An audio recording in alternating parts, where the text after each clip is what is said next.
The hazard lights were still blinking when Lucas Reed pulled his truck onto the shoulder of Highway 2, just east of Hove, Montana. He almost hadn't stopped. The gray Buick sat at an angle in the gravel, its rear driver's side tire completely shredded down to the rim, and the car had been there long enough that a thin crust of snow had settled across the windshield and hood. Not fresh snow. Old snow. The kind that packs into ice when the temperature drops past zero and stays there. He saw the lights blinking through the white and thought, call it in, keep moving. He had a reason to be somewhere. He always had a reason to be somewhere. But then, Ghost moved. The German Shepherd had been lying across the back seat with his muzzle on his paws, perfectly still for the past 90 minutes, the way he was always perfectly still when he was simply riding, and nothing required him to be otherwise.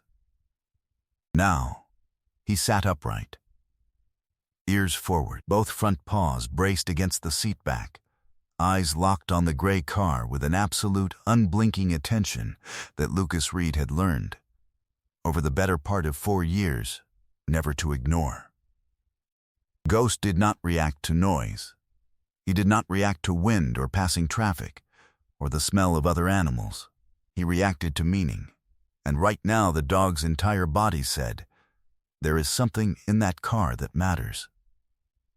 Lucas put the truck in park and got out.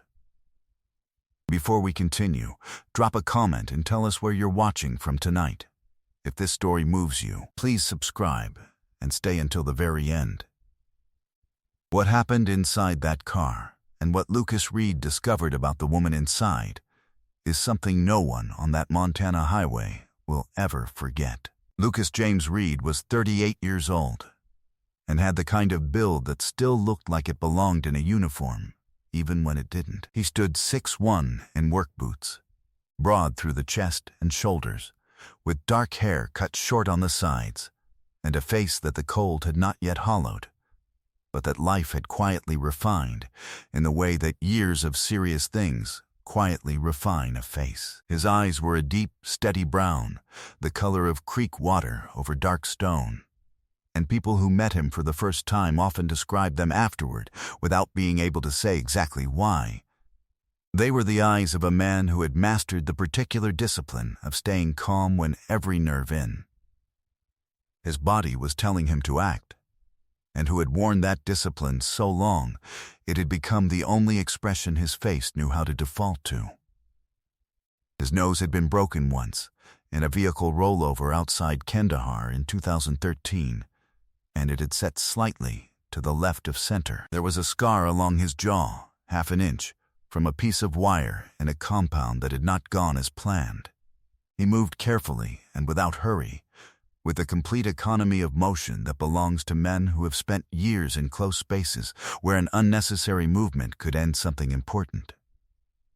He had served 9 years in the United States Marine Corps as a staff sergeant with the 2nd Battalion, 1st Marines. 3 deployments: Helmand Province in 2011, Kandahar in 2013, and a 3rd deployment to Anbar Province in Iraq in 2015 that he did not talk about with people he had not served beside. He had come home from Anbar with a Navy Commendation Medal, with a Combat V device, a right knee that had been surgically repaired twice and would never fully cooperate with the demands he placed on it, and a particular kind of silence that the VA counselor he'd seen exactly 3 times had called hypervigilance, and that Lucas himself had come to think of simply as paying attention. He'd been paying attention his whole life. The Corps had just given it a structure and a purpose. Civilian life had taken the structure away and left the rest. He was not struggling, exactly, he was adjusting. The distinction mattered to him, even if no one else was keeping track. He'd been working highway maintenance contracts for the county out of Hove for the past 2 years, living in a 1-story house on a gravel road 12 miles east of town, and he'd been doing fine. He had Ghost. Most days that was enough to build around. Ghost was 5 years old. His coat was a dense, layered mix of black and deep sable, almost charcoal along the spine and ears, warming to a rich amber tan along his chest and legs, and he weighed 82 pounds of a particular quality of muscle that comes only from years of genuine working use rather than training for its own sake. His right ear had a shallow notch along the outer edge, where fragmentation had caught him during a building clearance in Anbar Province in 2015. The same deployment, the same compound. He had been working that night as a military working dog attached to Lucas's element, and the fragment that clipped his ear had passed close enough to Lucas's face that he'd felt the air move. By the time anyone had checked the dog, Ghost had already returned to work. He had searched 2 more rooms before anyone could stop him. The ear healed into a small permanent crease that Lucas had run his thumb across 10,000 times since the day he'd finally, after 11 months of military paperwork and 1 congressional inquiry and a lot of phone calls that ended in nothing, and then more phone calls, gotten the adoption approved. Ghost moved through the world with a clean, measured stillness that people who didn't know dogs often mistook for passivity. It was not passivity. It was the absolute conservation of attention, nothing wasted on what didn't matter, everything available for what did. Lucas had rescued Ghost from a system that had tried its best to misplace him, and Ghost had returned the favor in a way that defied the kind of accounting that normal relationships allow. He was routine and warning system, and the closest thing to a constant that Lucas had allowed himself to build his daily life around. When Ghost reacted, Lucas moved. There was no version of this morning in which he drove past that gray Buick. The highway rolled east across the high plains of north-central Montana in a long, flat line beneath a sky the color of old pewter. It was the first week of December, and the temperature had been sitting below 10 degrees Fahrenheit since before dawn. The roadside gravel was frozen solid and clicked under Lucas's boots as he walked toward the car. To the south, the Bear Paw Mountains were a low gray suggestion against the horizon. To the north, nothing, just the open plains running toward Canada under a sky that offered no warmth and no apology. The wind came from the northwest in long, flat gusts that carried ice crystals in them and made the eyes water. There were no other vehicles visible in either direction. The hazard lights blinked orange against the white of the snow. Up close, the car was older than he'd initially registered, a 2004 Buick LeSabre with rust along the wheel wells and a rear bumper held in place by a strip of wire on one side.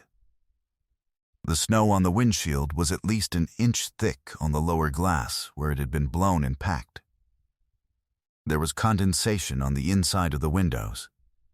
Someone was in there. Someone had been in there, in this cold, long enough to fog the glass.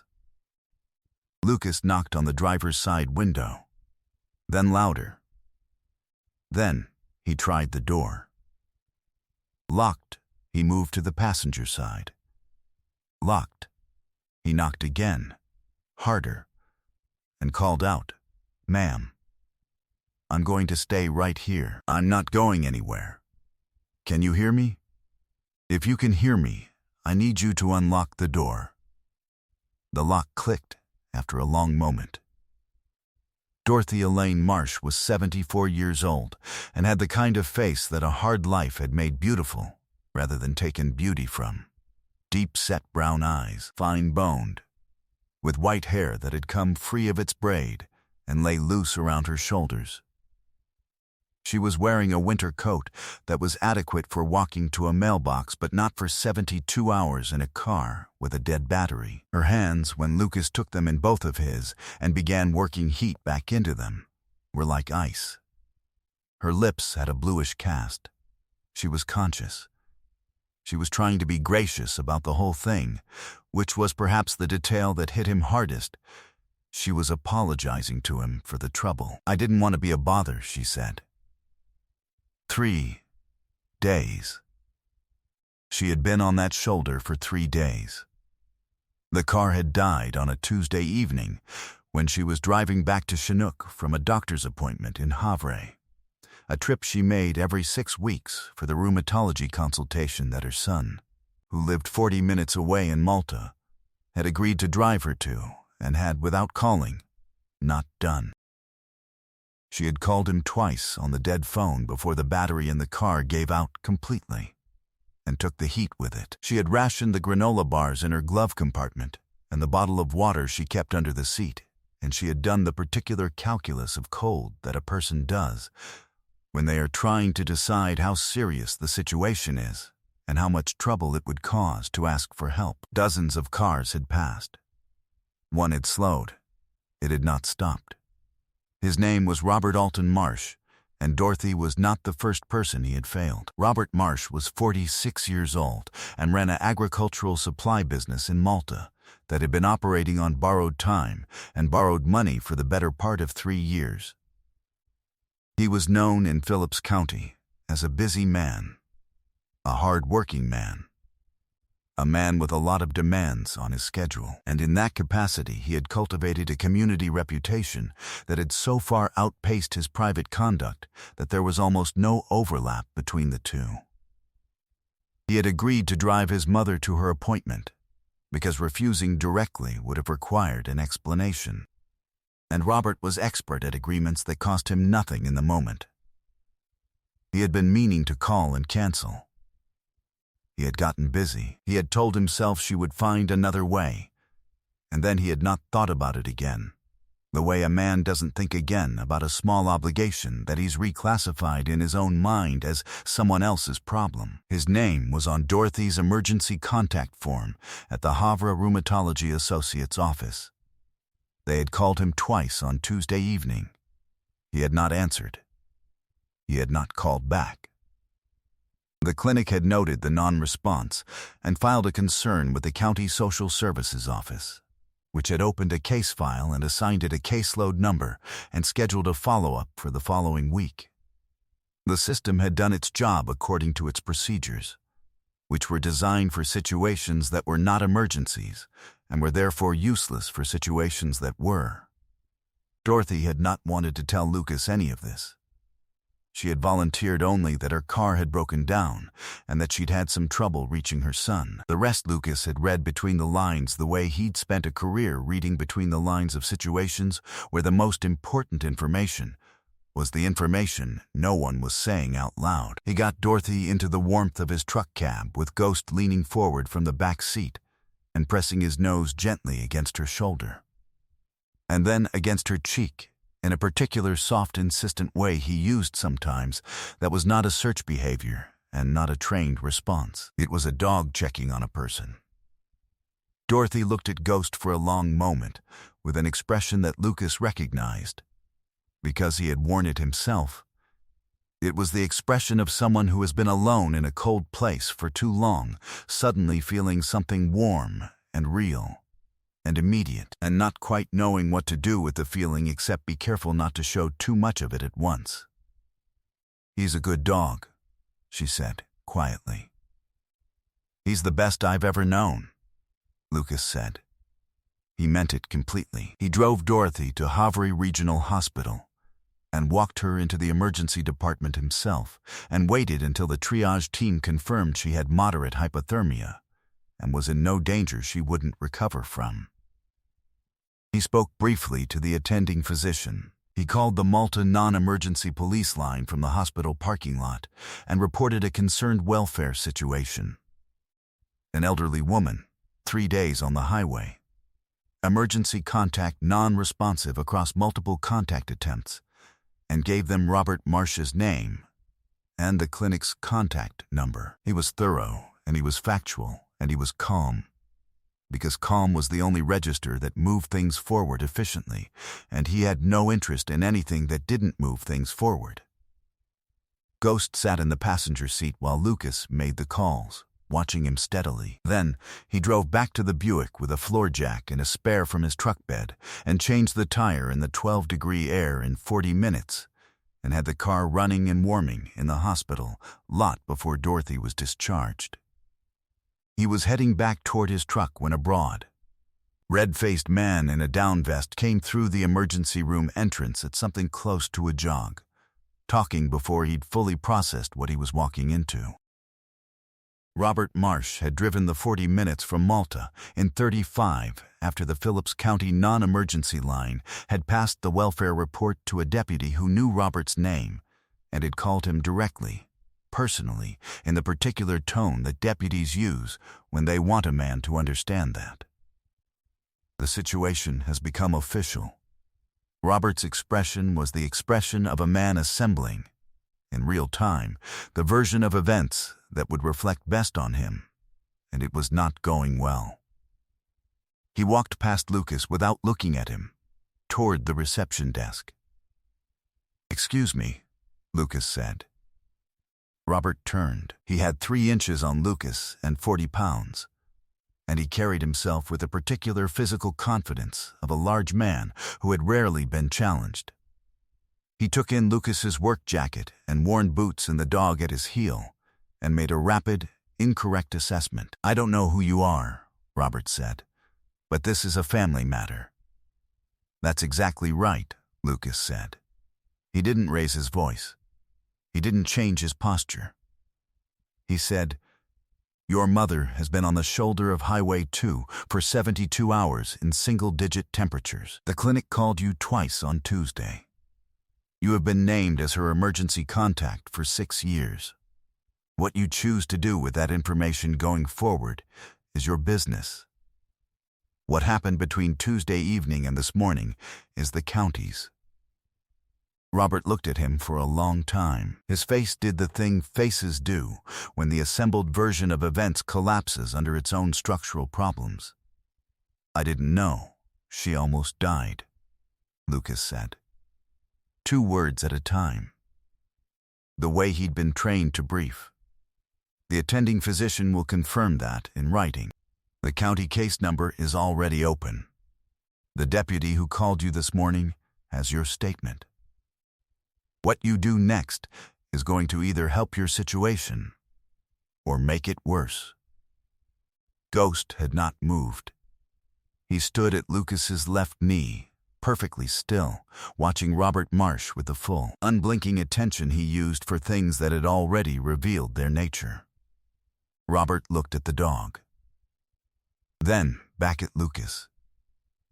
Something in his face went from defensive to something else, something smaller and more honest and considerably less comfortable. He walked past Lucas into the hospital without another word. Lucas did not follow him.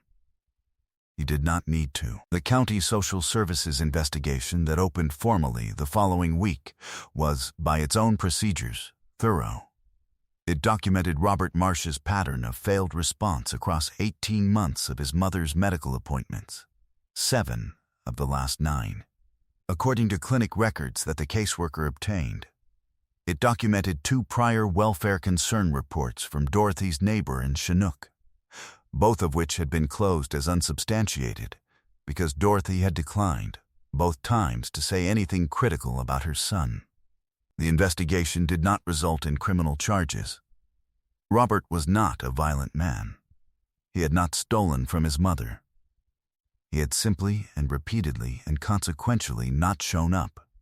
And in Montana in December on a 2-lane highway, not showing up has a specific physical arithmetic. The caseworker, a 29-year-old woman named Priya, who had been doing this work for 4 years and had seen a lot of the specific ways that families fail their elderly, wrote in her report that this was one of the most clear-cut cases of caregiver neglect through abandonment she had documented. The county referred the report to the state long-term care ombudsman. Robert Marsh was required to attend a course in caregiver responsibility and was removed as Dorothy's listed emergency contact by mutual agreement with Dorothy's primary care physician and a court-appointed patient advocate. He was not prosecuted. He was, by his own account at a family mediation session that Dorothy ultimately declined to attend, very sorry, and had been under a lot of pressure, and had not understood how serious it was. That was the last thing he said in any official context. Dorothy did not respond to it in writing. She did not need to. 8 months after the morning on Highway 2, Dorothy Marsh was living in a small, neat apartment in Chinook that the county had helped her relocate to, closer to the clinic, 2 blocks from a grocery store, with a neighbor who checked on her and meant it. She had a new car, a used one, white, with a AA membership that Lucas had arranged and prepaid for a full year because it had cost him $47, and he had not told her he'd done it. Her hands had fully recovered. She kept a photograph on her kitchen windowsill of herself with Ghost, taken on a Saturday in March, when Lucas had driven out to check on her, ostensibly to look at a noise the new car was making. And in the photograph, she had her hand on the dog's back, and Ghost was leaning slightly into her, with his eyes almost closed, and his expression of complete, uncomplicated contentment. She had named it the best photograph she had ever been in. Lucas drove back from those visits through Montana highway country that he had come to know the way you only come to know roads you travel with purpose. His knee ached when the temperature dropped, which in Montana meant it ached often. Ghost rode with his muzzle resting on the center console on the way home, close enough that Lucas could feel the warmth of him. And they did not need anything from each other that they weren't already providing. He had not been looking for something, those 9 years ago when he joined the Corps. He had not been looking for something in the difficult years after. He had simply been paying attention, the way he had always paid attention, and the world had kept showing him where the need was, and had apparently decided he was the kind of man who, once he saw the need, would not be able to drive past it. He had not decided to be that kind of man. He had simply discovered that he was, over and over, on shoulders of roads, and in hospital corridors, and in the particular cold of a Montana December.